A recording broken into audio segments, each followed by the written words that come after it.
नन्ही चूहिया चिंकी। बहुत समय पहले की बात है। एक हरे भरे जंगल के किनारे एक सुंदर सा गांव था। नाम था चंदनपुर। उसी गांव में एक नन्ही चूहिया रहती थी जिसका नाम था चिंकी। वह बाकी चूहियों से अलग थी, छोटी, चुलबुली और बहुत होशियार। उसके छोटे छोटे कान, चमकती आंखें और फुदकती चाल देखकर सब उसे बहुत पसंद करते थे।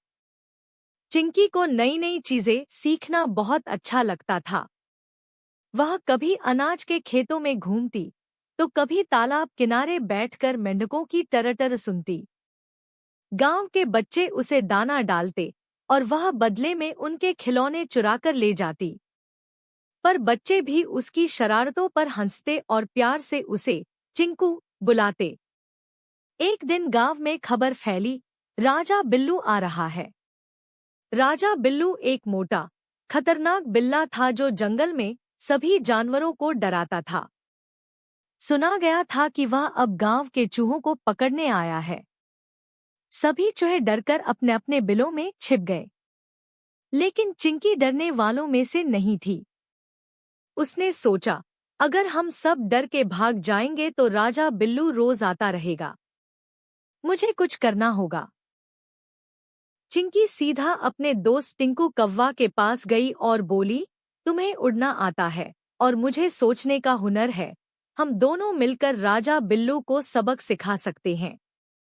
टिंकू ने हामी भर दी। उन्होंने एक योजना बनाई। चिंकी ने एक खाली मटका लिया और उसमें थोड़ा दूध रखा। फिर वह उसे खेत के बीचों बीच ले जाकर रखाई। टिंकू कौवा पास की टहनी पर बैठ गया। जैसे ही राजा बिल्लू गांव में घुसा, उसकी नाक ने दूध की खुशबू सूंघी और वह सीधा मटके के पास पहुंचा। वाह, क्या बात है, कहते हुए वह मटके में झांकने लगा। उसी वक्त टिंकू ने झट से टहनी से उड़कर मटका उलट दिया और मटका सीधा राजा बिल्लू के सिर पर चढ़ गया।